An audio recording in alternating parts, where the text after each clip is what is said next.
One विभाग अवहेलू दंता हाथीर मृत्यु।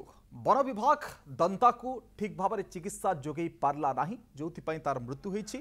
सुंदरगढ़ में क्षत चिन्हट पूर्व चली चली टली पड़ी दंता। सुंडरे नुहे बेक पछपटे रही कटा दाग। आज सकाळे उज्जवलपुर फॉरेस्ट रेंजर करुआबाहाल गाँव में घूरी बुलूला दंता पर यार मृत्यु होती। घटनास्थल में सुंदरगढ़ डीएफओ प्रदीप मिरासे पहुंची स्थिति को अनुधान कर हाथी मृत्यु नहीं कि सूचना दे डीएफओ कहते हाथी को कहीं आक्रमण करना। पूरा दंता मध्य दुई दंता मध्य लड़ई जो आघात होती। दुर्बलता जो तार मृत्यु होता संदेह कर दीर्घ दिन दंताटी असुस्थ थिला, तेबे चिकित्सार आवश्यक रही किंतु समय मिलला नहीं बोली कहते सुंदरगढ़ डीएफओ।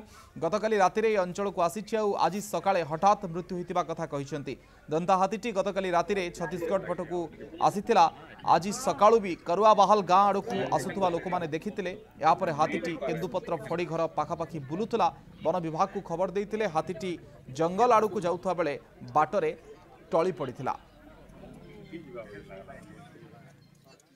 जमती आप कहते सेमती प्राइम ऑफिस आमको जना पड़नी कहीं जो इंसिडेंस दिशुची से अनुसार यहाँ इनफाइटिंग जो होची दी हाथी भितर दी दंता भितर यहाँ इनफाइटिंग हबार यहाँ अच्छी और यहाँ हठात रे है यहाँ एक्चुअली जो देखुची तार जो इंजुरी मार्क्स अच्छी यहाँ पुराना टिके VS जो कहते हैं 4-5 दिन पुराना अच्छी ता भितर मैगट भी हो जाए तो और तार दात भी भांगी जाइए जोटा कि जना पड़ुची तापर तार जो इंजुरी अच्छी से भी जना पड़ुची कि इनफाइटिंग बेले जो दात लगी जाइए से होची और हठात रे से हैनी तार 4-5 दिन पाई से जो है तापर से वीकन भी हो जाए से तार मूवमेंट भी बहुत स्लो हो जाता और तापर एठी से मरी के पड़ुची।